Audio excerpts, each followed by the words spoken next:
As I said before, I'm excited for the years ahead at Kent State. President-elect Bev Warren is the right choice to continue Kent State's remarkable positive momentum. She will continue to build the growing sense of pride in our university, and I believe she's ideally suited to build upon the great platform that President Lefton has established over the past 8 years. Dr. Warren brings an incredible level of experience and accomplishment and quickly stood out in a highly competitive field. She is an experienced, hardworking, visionary leader who's ready to take the reins of Kent State.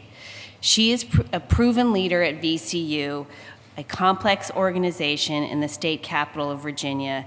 She has been called a leader of leaders. I know you will find Dr. Warren to be a warm, engaging leader who is very passionate about and focused upon the success of students, the faculty, staff, our communities, the region, and the state of Ohio.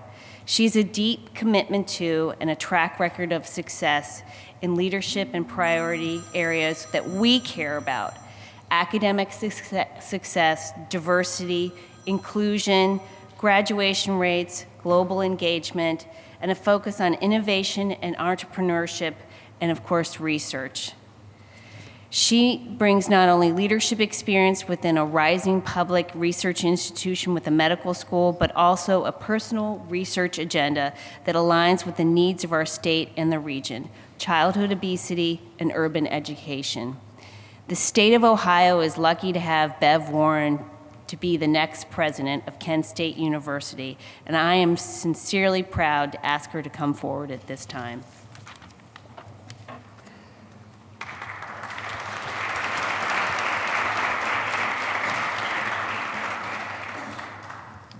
Well, good morning.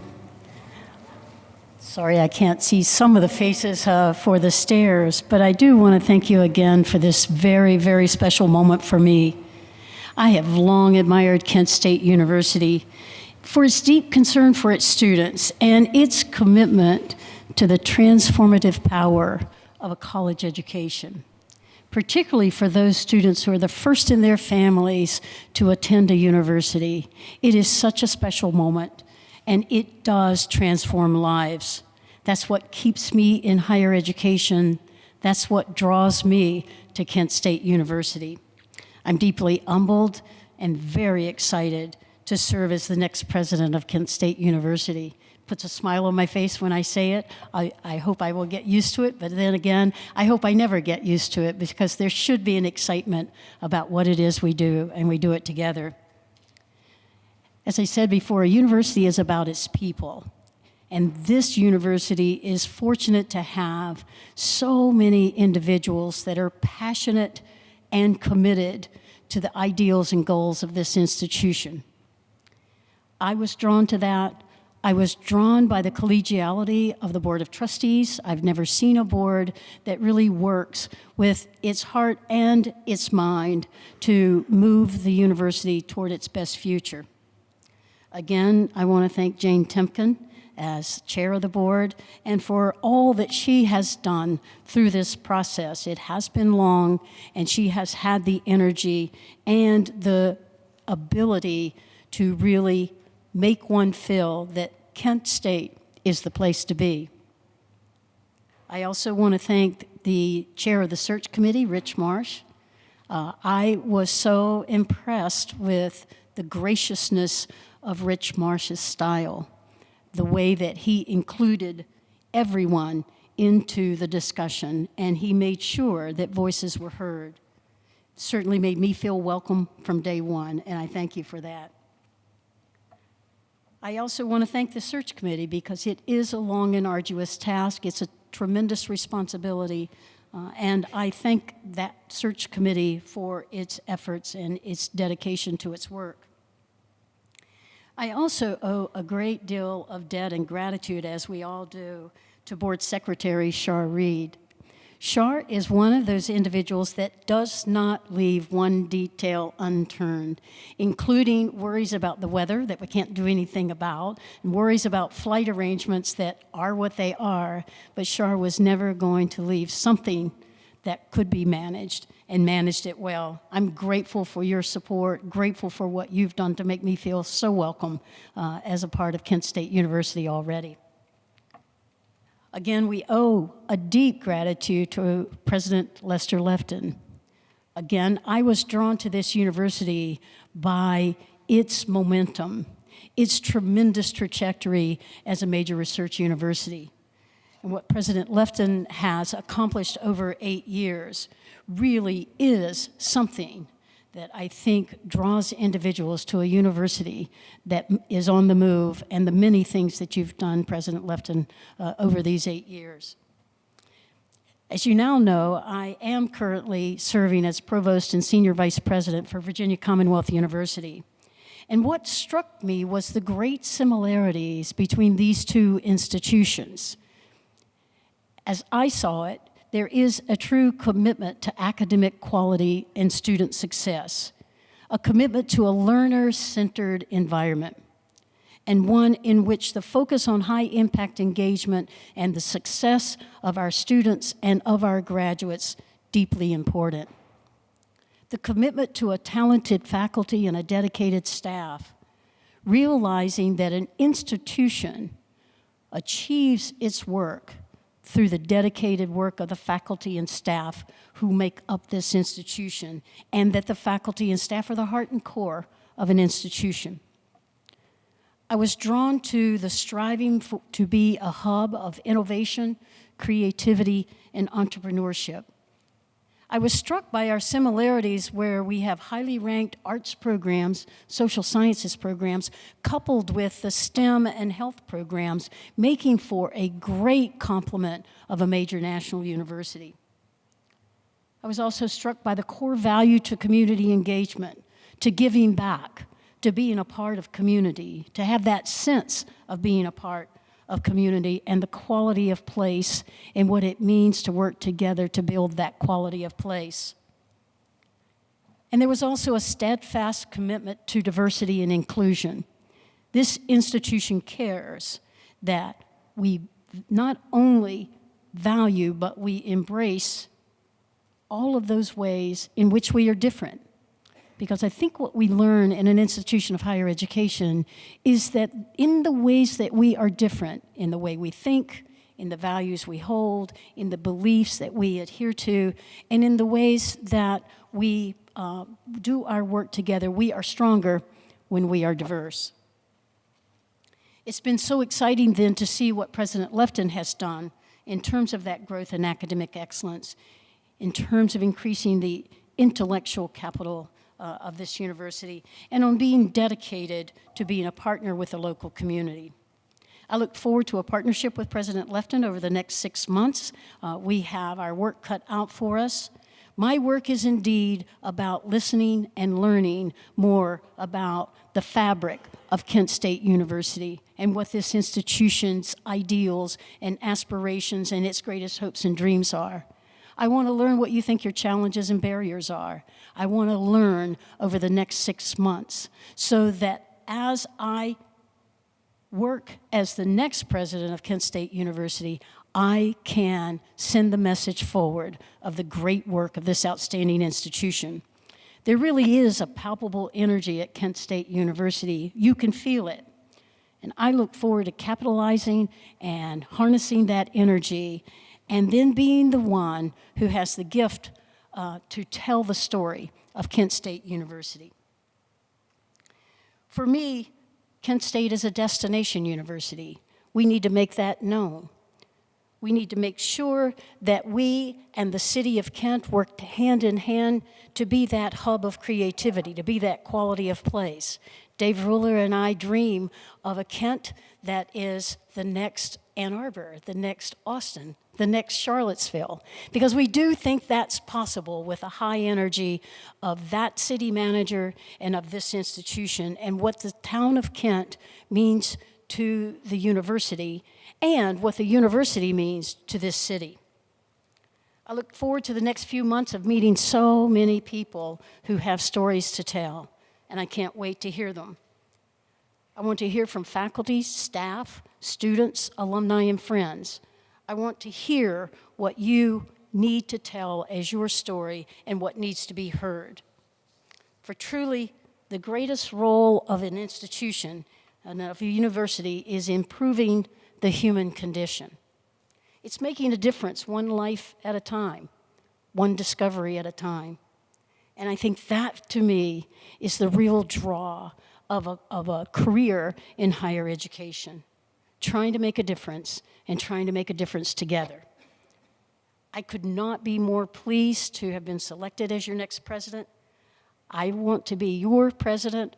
I want to be your advocate. I want to be your voice to the world, because there is a story to be told, and the time is now for Kent State University. I can't wait for the journey ahead. Thank you so much.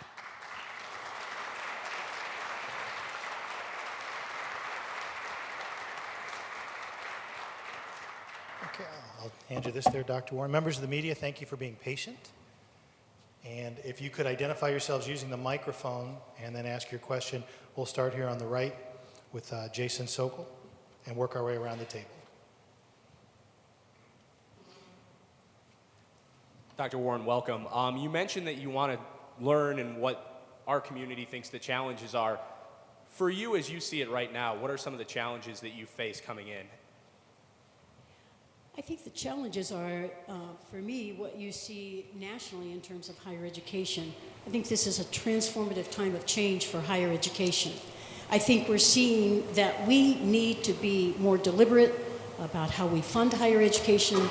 We need to really think about the affordability of an education, what it means to students to be able to have a quality education. Those challenges exist. I also think the challenge is, how do we preserve what a university is about? As we start thinking about the workforce and workforce preparation, and that is so important, we can't lose sight of the fact that we're actually preparing young people for jobs that don't even exist yet, for the new discoveries that we haven't even thought about yet. And so I see that as the challenge. How do you stay forward-thinking while you also have to attend to what your accountability as a public institution is about? Gabe? Hi, how are you doing? I'm Gabriel Kramer, TV2 KSU, a student media. Welcome to campus, welcome to Kent State, the city of Kent. Question I have for you, what challenges of the university did the board or the search committee present to you that you might face? What the board said to me and the search committee is that there is great momentum at Kent State University. So there is a lot to like about Kent State University. The focus was more on what is the hope and promise of this institution based upon what President Lefton has accomplished. And I might mention the presidents who have been before President Lefton. There is a good trajectory of progress. I think what we are facing, and I heard it from numerous people, is that Kent State is the best kept secret, not only in Northeast Ohio, but perhaps throughout the country. We need to do something about that. I, for one, think we need to adjust and say we are not the best kept secret. And so what is the way that we can tell our message far and wide? And so making sure that we are able to articulate what the good is that is going on, the talent that exists at Kent State University. And what I hope you as students would say is the quality education I am receiving at Kent State University needs to be portrayed to those who could benefit from the same experiences that you're getting. Okay, Jimmy? Hi, Jimmy Miller from the Daily Kent Stater. What impressed you most about Kent State University upon your first visit?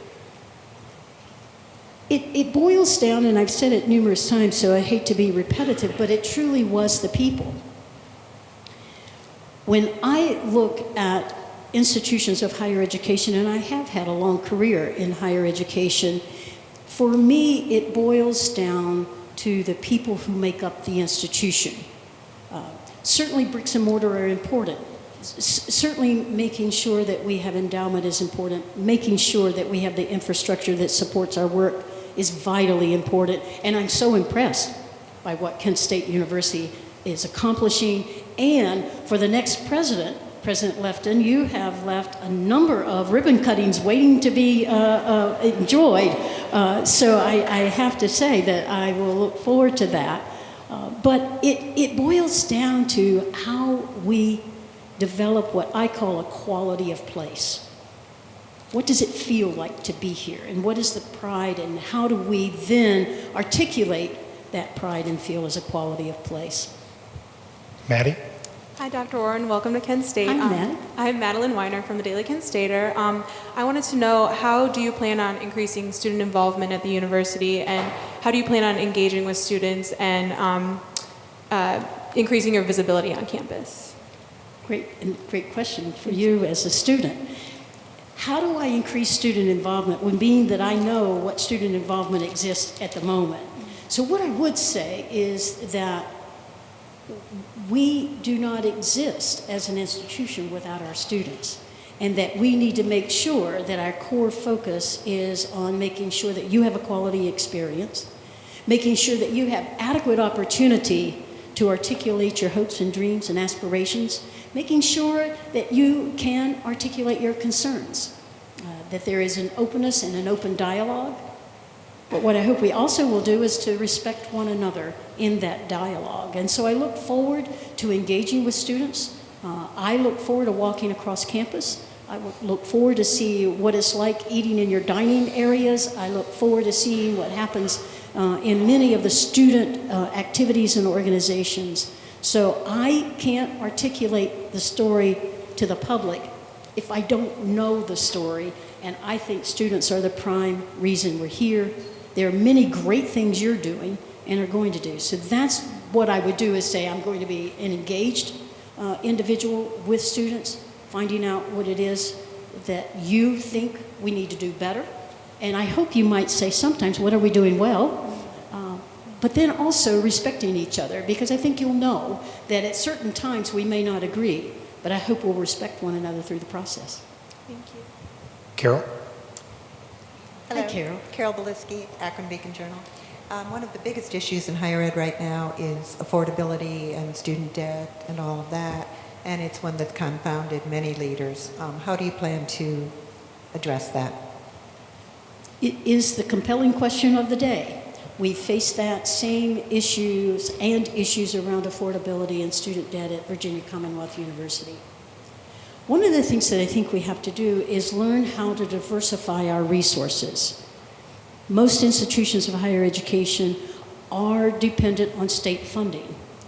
And when that state funding plummets, institutions are compelled to look at different ways to provide the revenue that students, faculty, staff deserve, and that we need to run an institution. So then what happens, and what has been happening, is that the decline in state funding has then been diverted to tuition increases, and we are raising tuition to try to maintain the quality of programs that we offer. One of the things that we've tried to do at Virginia Commonwealth University is, one, diversify, meaning increase our research productivity so that there are indirect returns that benefit all. A knowledgeable boat floats all boats, because we bring back resources to the institution. I talked to Jean last night. I think it's going to be vitally important that we look at philanthropy and development and increasing our endowment. Because one of the things that we can do to assist affordability is, do we have the resources to assist students with their tuition? So what is our scholarship base? What is it that we can do to increase the number of scholarships we have and the financial aid we have for our students? I think we also have to keep in mind that at institutions, I will say like Kent State University, but of course I'm much more comfortable with our background at VCU, but it is an institution where many students are the first in their families to attend. It is an institution that attracts students who don't necessarily have the resources to support full tuition. So how can we provide financial aid? How can we be competitive in the marketplace to attract great students? And I think that comes from increasing the endowment. So diversifying, I think, is one way to do that. Karen? Hi, Hi, Karen. Karen Farkas with the Plain Dealer in Cleveland. Another issue in Ohio is obviously the new state funding models, which are going into effect based on performance metrics of institutions, including retention and graduation rates. which the public institutions such as Kent State are seriously facing issues on how to meet those metrics, which will be tied into funding. And with first-generation college students and trying to get students to get a degree in 4 years, it's been a major focus here and elsewhere around the state. How would you address some of that, and how do you think some of that can be addressed? I do think what is being seen in Ohio and the governance of public institutions of higher education is happening across the country. In Virginia, we have had formula funding and performance-based funding for more than a decade, almost 2 decades. What I like about performance funding, particularly if it's focused on outputs, is that it does allow the institution to really somewhat manage its destiny. I like outputs much better than inputs. So an input, for example, would be grow your enrollment, keep growing your enrollment, and that's an input. What I also think we have to be cognizant of is, do we graduate those students? So for me, we need to do better than graduating half of our students in 6 years. Part of that goes to greater supports for students in legitimate ways. We are an institution of higher education, and we need to make sure that the students we accept are capable of benefiting from a major research university. What we've done in Virginia and at VCU is that we try to place students where they could be best successful. So if a student is underprepared for a major research university, we partner with the community colleges. And then we have guaranteed admission so that when a student completes 2 years at a community college, there is a guaranteed admission to VCU. I see that as another way to look at these performance funding models is, one, make sure you're admitting students who can be successful. Make sure that you're attending to access by partnering with those colleagues in this area where students could go to a community college for less cost, come to Kent State and graduate and be a golden flash forever. They just started in a different place. So I think performance funding is going to be with us forever. The challenge of us who are in higher ed administration is it seems as if the accountability has increased as the funding has declined. But it is what it is. And I think for us, attending to what those performance measures are and really advocating that we want to make sure that there is access everywhere, that concerns me a bit in terms of graduation rates. Because if you look at some of our regional campuses, there should be opportunity for students to explore. There should be opportunity for students to drop in and drop out. That's not necessarily a bad thing if you're place-bound, if you have to work, if you have family issues. There ought to be a way that we balance that performance funding with the mission and goals of what the institutions are about. Jeremy? Hi, Jeremy Noble with the Record Courier covering Portage County. There obviously has been a lot of progress at Kent State under Dr. Lefton, from rises in enrollment to the architecture that's popping up around us. I'm just curious, what kind of legacy do you hope to leave behind at Kent State? How do you hope to make an impact here? I think making an impact, particularly based upon President Lefton's great work in terms of making sure the infrastructure is ready, is now what is going on inside of those beautiful buildings. How do we attract talent? Because he's actually developed a university that I think can be a talent magnet. And so I think one of the things I would like to see is, how do we define that? How do we attract that talent? How do we make sure that we're ramping up the creative energies of those individuals who are going to benefit from the new facilities that are going to be a part of Kent State University? So for me, one is engaging the community in a sound dialogue about that. Secondly is, I'm very aware that in higher education we can talk forever. There has to be some action. And so very quickly after we have talked this through, what are going to be our action plans? That's not something I want to do in January. but it's something I want to do over 6 months, is to listen and learn so that there's a better idea of what those traction points would be for distinction for Kent State. Okay. Kevin? Hi, Dr. Warren. Kevin Niedermeyer, WKSU. Hi. If I could ask you. That's Yeah, okay. we had I'll be a little glad to. agreement. I guess, what would your message be to other universities in Ohio, state universities, collaboration, working together? What can they expect from your presidency here? I think, number one, I want to make sure that as I introduce myself to the colleagues across Ohio, is that there is a commitment to do this work together. Higher education, to me, should be a highly collaborative experience. And I mentioned this during the interview process. If there are certain programs that are better done in mutual offering, let's think about that. How do we have dual programs? How do we have dual degrees? How might we have education become more affordable because we collaborate and cooperate rather than compete for students? Ohio has a number of outstanding institutions. So how do we capitalize on that? And I don't think competing against one another for the singular students out there is perhaps the right way to go. What can we do together?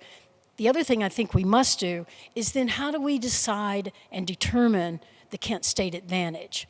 So when I talk to my colleagues, whether they're presidents of universities or whether they're legislators, what's the Kent State advantage? So if you're considering this discipline, or if you're considering this type of experience, Kent State is the place for you. So I think it's defining distinctiveness, but at the same time, being able to open arms and say, how do we do this work together? If you have additional questions, raise your hand, I'll call on you. Karen? How often do you plan to be on campus within the next 6 months? Are you leaving your, what's your status of your job now at VCU? Well, my status of my job at VCU is I hope I have a job when I go home. I think I do. I just received a voicemail from my president wishing me best of luck today, so hopefully that will work. I think it is going to be this delicate balance on a number of levels. One is I envision that over the next 6 months there may be kind of two jobs. Not being president at Kent State, we have one, but how do we work together, President Lefton and myself, to make sure that this transition is the best it possibly can be? I think that's going to take frequent visits back to campus. One, so that President Lefton and I can have the dialogue and I can learn from his rich wealth of experience. There's also so many people I have not met to date. I want to visit each of the regional campuses. I think it's important for me, how do you define one Kent State University when there are so many diverse regional campuses? And so I do think that's going to take frequent visits back to Kent and to the regional campuses. Lester and I will talk more about that tomorrow over lunch. I think we'll have a better feel for what the timing will be. But I also think if I disappear tomorrow and reappear July 1, that's not a way to really build momentum. So I want to be a frequent flyer to the Kent region. Carol, do you have another question? What is the what is one single thing that you're the most proud of at VCU in your job as provost? What one single thing stands out? And because I get to answer it, I'm going to answer two. First, Carol, I would say really increasing and enhancing the academic quality and success of students. We increased our graduation rates dramatically over the last 4 years from 49% to 58%. We dramatically increased the number of degrees that we awarded, particularly baccalaureate degrees. So there was a focus on student success. I'm also really pleased at the talent we were able to attract to Virginia Commonwealth University. There is as talented a group of deans and faculty at VCU, and that really is something that I think is a legacy that can stay for a long while. So I do think that's part of the responsibility is how do you attract talent, build talent, keep talent, because it's so important. So those are my two. Okay, we have time for about 2 more questions. Anything else? Maddie? I have. It's on. Oh, okay. I have kind of 2 questions. I wanted to know, first off, have you met with any students and faculty? And the other question I had was, through the search process, students really didn't know who, I guess, the search committee was considering to be president. Do you think that'll hinder your relationship with students and faculty in any way? So the first part of the question was how many students and faculty did I meet? Yeah. I met the members of the search committee. Okay. And there was representation from students and faculty and administration on that committee. They were great representatives of you, by the way, asking really the probing questions that you would hope they would ask. So that has been my exposure to date because of the process. Okay. This is what I would say about the process. It was defined, it has occurred. I am hopeful that from here forward, we're as open as we possibly can be. And I'm looking forward now to being able to meet students. As a matter of fact, we have a meeting with students tomorrow to gather 9:30, Shar? So Maddie, I hope you're there. And I know I said, will students be up at that time? But I hope they will be. And I know you're not even in session yet. But I do hope to come back again because I know that's a disadvantage. There's great momentum for the announcement during this week, but session starts, spring semester starts next week. So I'll be back. I will look forward to sessions with students.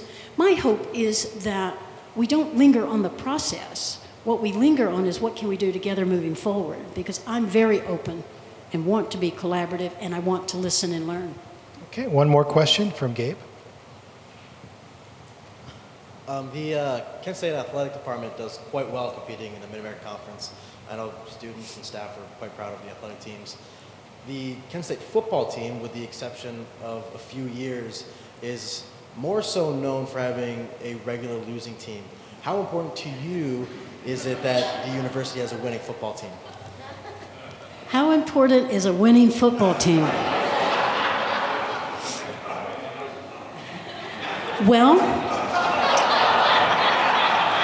I will tell you that Virginia Commonwealth University is undefeated in its football program. We have no football program. This is what I would say, Gabe. I think that athletics is a great window into the university. It is a public stage. It is something where my philosophy is we are going to pursue excellence at every level. And that is in athletics, in football, in fraternities and sororities, and how we conduct ourselves. It is important that we exemplify excellence in all we do. There is something to say, Gabe, for overall excellence. So the fact that the athletics program has won the Reese Cup and the Jacoby Cup for its overall competitiveness, I think is something to celebrate. And you have to make those choices. Do we look at really celebrating athletics and student athlete performance on all fields, on all courts, on all levels? Or do we focus on one sport at the expense of others? I think Kent State really has it right-sized.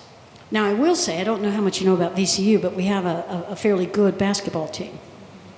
And I will tell you that the run to the Final Four in 2011 made a tremendous difference for Virginia Commonwealth University. Student spirit, student pride, the hits on our website were astronomical in that 3 weeks of the March Madness.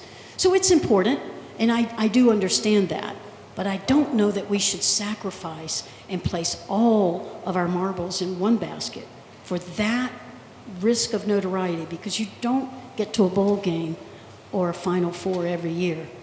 So I like the parity. I like the general level of excellence. I want to thank the media. The media relations team will be in the library for any additional questions you have. We'd like to invite Does this young man have a question? Do you mind, Mark? you, the boss. Hi. Sorry, I didn't see him. Nick Shook, I'm from the Bird Magazine on campus. Welcome to Kent. Thank you. I just wanted to know, what does it mean to you to be just the second female president in the history of the university? For me, I am a huge proponent of diversity. And I do think that when we have presidents who come in different sizes and shapes and colors and gender is a good thing. That being said, and I'm probably going to make my sisters mad, I think it is a matter of excellence. Who is the best person to do the job at the right time? Now, you might say, maybe the time is right now for Kent State to have a female president. I look forward to being the best president I can be for you. And my gender will be important in terms of just simply style and how I might comport myself. But I hope you'll also define the presidency by its excellence and the really hard work that we all do.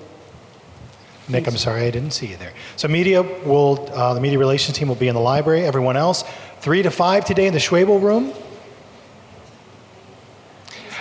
You know, I'm trying to end this for you. I know. And things keep happening back Okay, here. We'll get a microphone okay. back there for Channel 27. I work for Channel 27 in Youngstown. We have a lot of your branch. Can you hear me okay? Okay. I work for Channel 27 in Youngstown, and we have a lot of branch campuses in our area. I know you talked about getting there and visiting them, but I guess the question is how can these branch campuses really, really compete and then imply and do everything that you would hope to accomplish here at main campus along with the others? It's a question I'm wrestling with because, one, I need to learn more about the Kent State campus system. I know that there has been some efforts to look at the regional campuses and a system by which those regional campuses could be governed and working together in collaboration. For me, the key, I believe, is what I think I mentioned it in my remarks, is what's the distinctiveness of the regional campus? They all have their personalities. They all have the roles they play. And they play important roles for the constituents in that community. So for me, I'm looking for what is the distinctiveness of the regional campuses? How do we lift that up?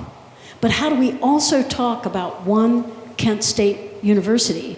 So if you are in Ashtabula, you are still Kent State University, right? You are still a part of the fabric of who we define ourselves to be. So that's going to be the challenge for me, is thinking about this one Kent State, but not saying that that means we all have to look alike, think alike, and have the same mission.